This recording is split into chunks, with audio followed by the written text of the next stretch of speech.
Frosty, the Miserly Man. Once a poet visited a wealthy man. There he recited all his poems, hoping the rich man would reward him with something valuable. However, the rich man was extremely miserly. He said, "My dear poet friend, I am pleased after hearing your poems. Come back tomorrow and I will make you happy." Hoping for a good reward, the poet returned home happily.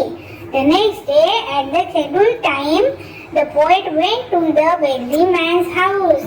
The rich man said, "Respected poet, you recited your poems for me and made me happy. Today I have invited you to my house and made you happy as well. In reality, just as you gave me nothing tangible, you will also receive nothing. Now our transaction is complete." The poet was deeply disappointed. He narrated the entire incident to his close friend. His friend then shared the story with Birbal. After hearing everything, Birbal said, "Do as I say.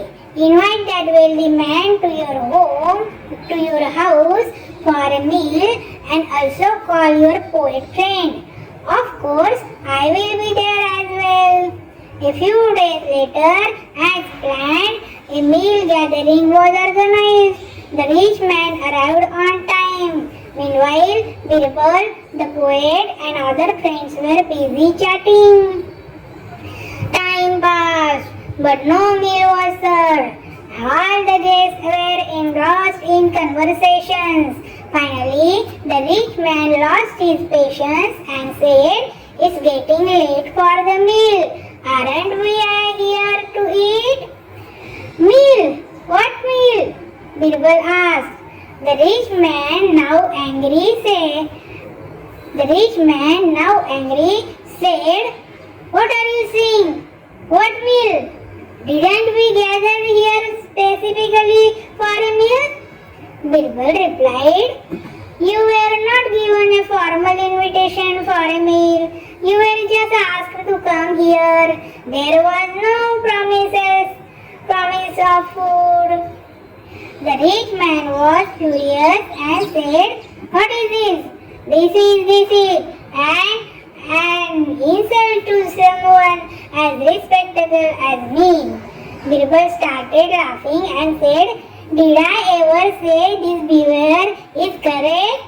However, you also deceived this poet in the same way by asking him to come back the next day. I too merely invited you to make you happy, just like you did with the poet." The rich man realized his mistake. He went back home, rewarded the poet appropriately, and honored him.